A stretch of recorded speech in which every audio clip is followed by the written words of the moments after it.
Showbiz Chika ngayong Tuesday morning. Pagkatapos kanselahin ng 3 Asian tour shows ng SB19, postponed naman ang kanilang pagtatag world tour sa Japan.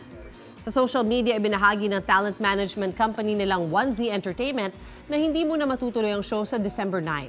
Nagsorry sila at sinabing rescheduled ang show sa first quarter ng 2024. Valid pa rin naman daw ang nabiling tickets at nagbahagi sila ng detalye para sa concerns tungkol dito. Magbibigay pa raw ng ibang updates ang 1Z Entertainment. Mauna ka sa mga balita, bisitahin at mag-subscribe sa GMA Integrated News sa YouTube.